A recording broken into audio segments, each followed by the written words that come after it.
అదే RTV app వార్తల్ని క్షణాల్లో చదివే అవకాశం ఉంటుంది. ఒక న్యూస్ పేపర్, ఒక టెలివిజన్ ఛానల్ మీ చేతుల్లో ఎప్పుడు ఉంటుంది.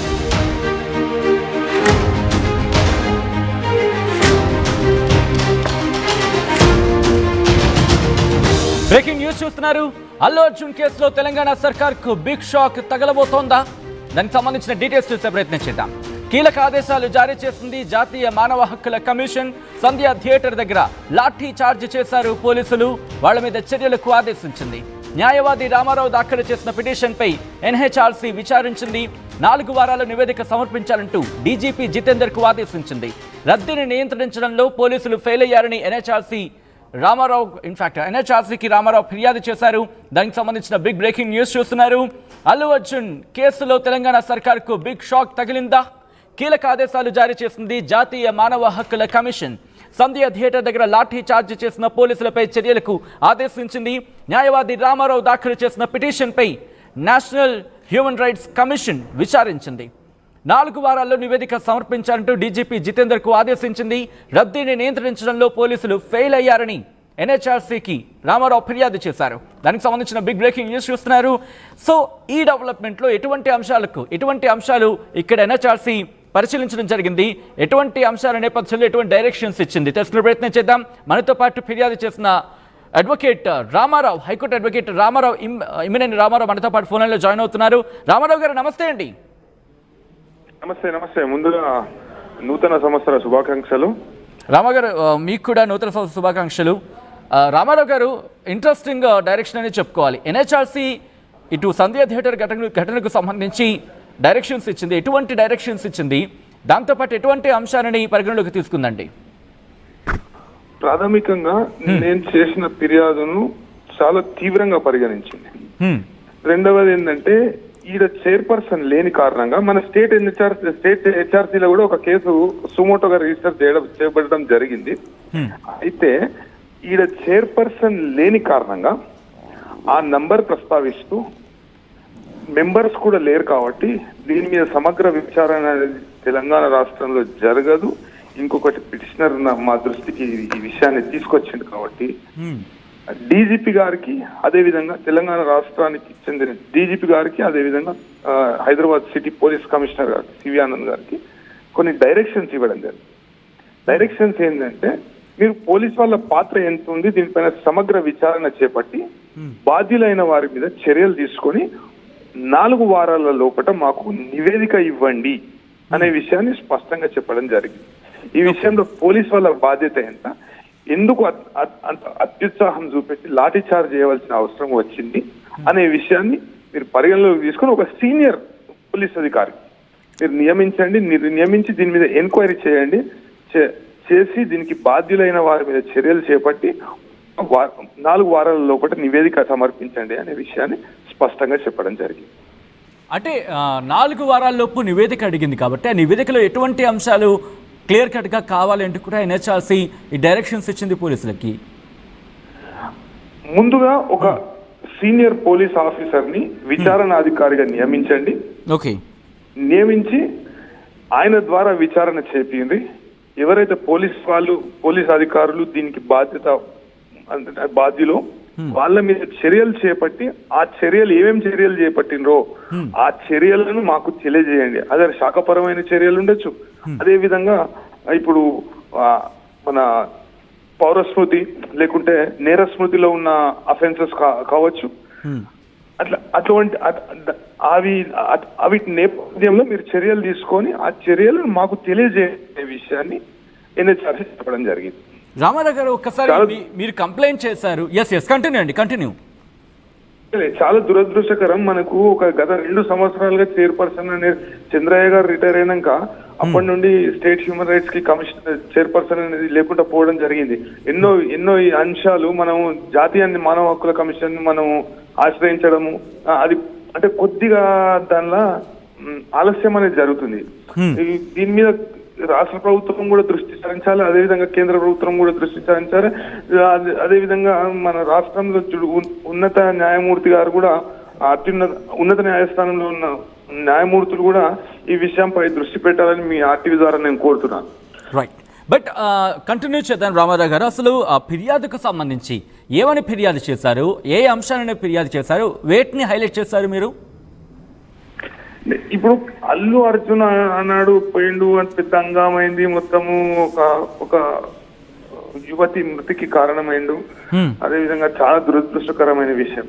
అయితే దీనిలో పోలీస్ వాళ్ళు చూపెట్టిన అత్యుత్సాహం, అల్లు అర్జున్ వస్తుండని తెలిసినా కూడా అతన్ని నియంత్రించలేకపోవడం ఈ ప్రమాదానికి కారణమైంది. ఈ ప్రమాదం అనే కాకుండా నిర్లక్ష్యం ద్వారా, అంటే ఇప్పుడు 105 అనేది పోలీస్ వాళ్ళు అల్లు అర్జున్ మీద, ఇంకా వేరే బౌన్సర్ల మీద, వీళ్ళ మీద, వాళ్ళ మీద పెట్టడం జరిగింది. అదేవిధంగా సంధ్యా థియేటర్ యాజమాన్యం మీద కూడా పెట్టడం జరిగింది 105. దాన్ని సాంకేతిక అంశాల మీద మధ్యంతర బెయిల్ అనేది అల్లు అర్జున్కి వచ్చింది. అయితే వాదనలు వినిపిస్తూ సీనియర్ న్యాయవాది గారు కానీ వేరే న్యాయవాదులు కానీ ఏమన్నారంటే, దీనిలో పోలీసు వాళ్ళు అల్లు అర్జున్ ని చూడడానికి పోలీసు వాళ్ళు కూడా ఎగబడ్డారు. అదే విధంగా ఫస్ట్ ఫ్లోర్ లో ఉండే ఈ దుర్ఘటన జరిగినప్పుడు పోలీసు వాళ్ళు లేరు. ఇది పోలీసు వాళ్ళ నిర్లక్ష్యం కారణంగానే ఈమె మృతి చెందింది. అదేవిధంగా చిన్నపిల్లానికి బాగా గాయాలు జరిగిన, తీవ్రమైన గాయాలు కలిగినాయి. ఆ పిల్లోడు అంటే చావు బతుకుల మధ్యలో హాస్పిటల్లో ఉన్నాడు. ఈ దుర్ఘటనకు కారణం అనేది పోలీసు వాళ్ళ నిర్లక్ష్యం మాత్రమే అని చెప్పడం జరిగింది. అయితే పోలీసు వాళ్ళ నిర్లక్ష్యం అంటే దీనిలో రెండు అంశాలు మనం పరిగణలోకి తీసుకోవాలి. ఒకటి ఏంటంటే, పోలీసు వాళ్ళు లాఠీ చార్జ్ చేయవలసిన అవసరం ఏమున్నది అనే విషయాన్ని నేను జాతీయ మానవ హక్కుల కమిషన్ దృష్టికి తీసుకుపోవడం జరిగింది. వారు అల్లు అర్జున్ ని నియంత్రించకుండా ప్రజల మీద లాఠీ చార్జ్ చేయడం అనేది చాలా తీవ్రమైన నేరం. లాఠీ చార్జ్ కారణంగానే కొద్ది మేరకు తొక్కిసలాట అనేది జరిగిన కారణంగా ఒక వ్యక్తి మృతి చెందడం జరిగిందనే విషయాన్ని జాతీయ మానవ హక్కుల కమిషన్ దృష్టికి తీసుకుపోయాం. ఈ విషయాన్ని గుర్తించిన జాతీయ మానవ హక్కుల కమిషన్ కేవలం మన రాష్ట్రంలో చైర్పర్సన్ లేని కారణంగా వారే విచారణ చేపట్టి ఈ విచారణ చేపట్టిన అనంతరం కీలకమైన ఆదేశాలు ఇవ్వడం జరిగింది. అంటే దీనిలో నేను ప్రాథమికంగా ప్రస్తావించిన అంశం ఏంటంటే, లాఠీ చార్జ్ అనేది చేయకూడదు. లాఠీ చార్జ్ అనేది ఇప్పుడు ఎగ్జిక్యూటివ్ మేజిస్ట్రేట్ అనుమతితోనే, నియంత్రణ కానప్పుడు పోలీసు వాళ్ళు ఎగ్జిక్యూటివ్ మేజిస్ట్రేట్ అనుమతితోనే, ఒక డీసీపీ స్థాయి అధికారి లేకుంటే డిస్ట్రిక్ట్ కలెక్టర్ ఉంటారు, మన డిస్ట్రిక్ట్లలో అయితే డిస్ట్రిక్ట్ కలెక్టర్ ఉంటారు.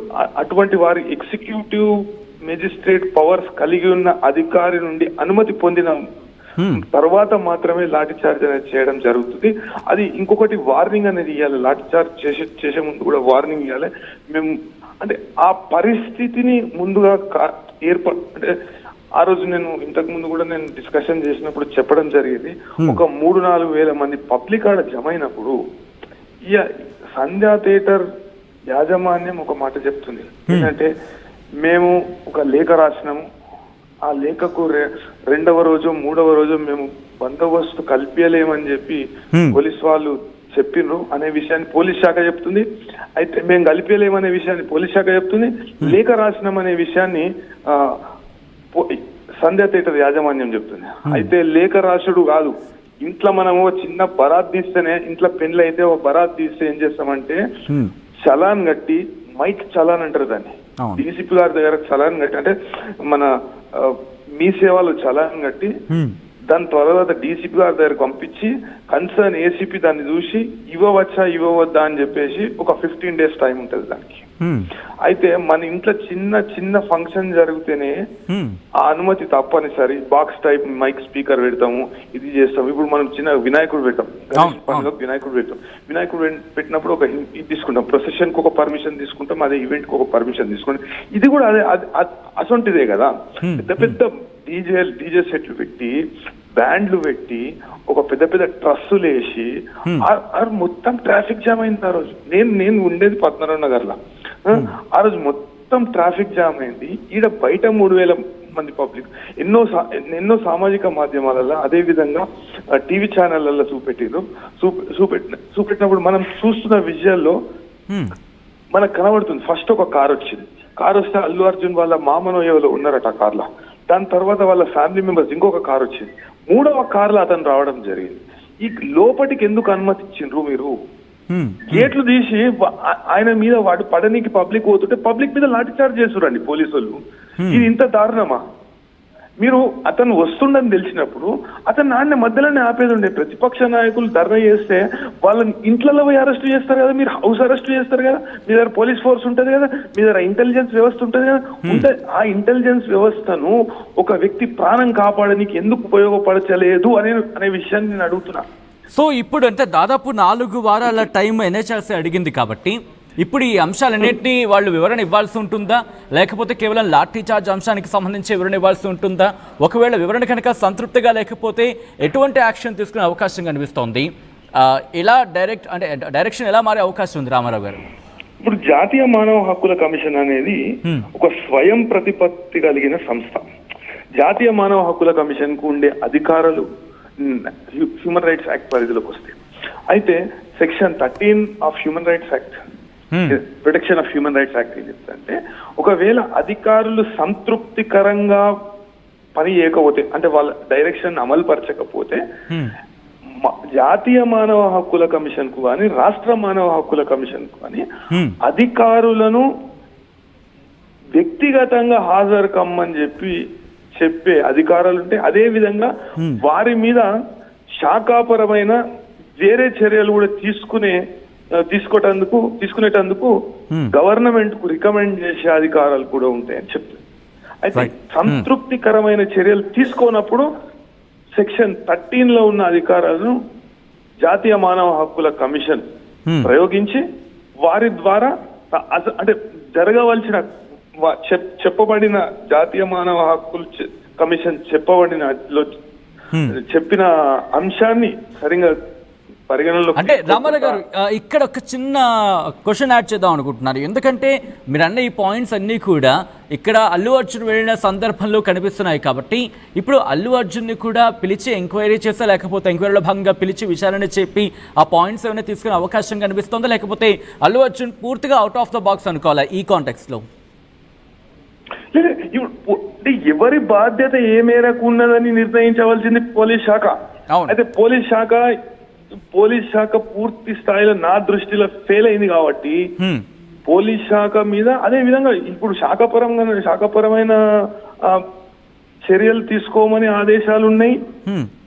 ఇప్పుడు దానికే లీడ్ చేస్తుంది. Necessary action may be taken అంటే అవసరమైన దీనిలో అవసరమైన చర్యలు మీరు తీసుకోండి, ఇంత సమయంలో తీసుకోండి అనే విషయాన్ని నా జాతీయ మానవ హక్కుల కమిషన్ చెప్పడం జరిగింది. అయితే దీనిలో తప్పకుండా అల్లు అర్జున్ మళ్ళీ ఒకసారి పిలిపించే అవకాశం ఉంటది, మళ్ళీ సీన్ రీకన్స్ట్రక్షన్ చేసే అవకాశం ఉంటది. ఎందుకంటే మీరు చూడొచ్చు చాలా విజువల్స్ లో వచ్చింది, ఒక ఆయన లావుట్, ఆయన ట్రాఫిక్ కానిస్టేబుల్ మరి ఎస్ఐ కొద్దిగా లావు ఉన్నాడు, విచక్షణ రహితంగా తను లాఠీని ప్రయోగించడం జరిగింది. ఆ విజువల్స్ ఇప్పటికి కూడా మీడియాలో ఉన్నాయి, ఎన్నో టీవీ ఛానల్ అవి టెలికాస్ట్ చేయడం జరిగింది. అదే విధంగా వేరే పోలీసు వాళ్ళు కూడా లాఠీలకు పని చెప్పడం జరిగింది. అయితే లాఠీలకు ఎందుకు పని చెప్పిండ్రు? మీరు అల్లు అర్జున్ని ప్రజల నుండి బచాంచనీకి, లేకుంటే ఆయనకు రక్షణగా ఉన్నారా, లేకుంటే ప్రజలకు రక్షణగా ఉన్నారా అనే విషయాన్ని జాతీయ మానవ హక్కుల కమిషన్ దృష్టికి వీళ్ళు చెప్పవలసిన అవసరం ఎంతనూ ఉండదు. Right, thank you so much Ramarao garu. ఆర్టీవీతో జాయిన్ అయ్యే అంశానికి సంబంధించి మాట్లాడే ప్రయత్నం చేసినందుకు, మీ రియాక్షన్ తెలిపినందుకు. అల్లు అర్జున్ కేసులో తెలంగాణ సర్కార్కు బిగ్ షాక్ తగలబోతోందా? కీలక ఆదేశాలు జారీ చేసింది జాతీయ మానవ హక్కుల కమిషన్. దానికి సంబంధించిన బ్రేకింగ్ న్యూస్ చూస్తున్నారు. సంధ్య థియేటర్ దగ్గర లాఠీ చార్జ్ చేశారు పోలీసులు, వాళ్ళపై చర్యలకు ఆదేశించింది అంటూ కూడా తెలుస్తోంది. న్యాయవాది రామారావు దాఖలు చేసిన పిటిషన్పై ఎన్హెచ్ఆర్సీ విచారణ చేపట్టింది. 4 వారాల్లో నివేదిక సమర్పించాలంటూ డీజీపీ జితేందర్కు ఆదేశించింది. రద్దీని నియంత్రించడంలో పోలీసులు ఫెయిల్ అయ్యారని ఎన్హెచ్ఆర్సీకి రామారావు ఫిర్యాదు చేశారు. మరిన్ని వీడియోస్ కోసం ఛానల్ ని సబ్స్క్రైబ్ చేయండి. లేటెస్ట్ అప్డేట్స్ కోసం వాట్సాప్ ఛానల్ ని ఫాలో చేయండి. అండ్ లింక్ డిస్క్రిప్షన్ లో ఉంది.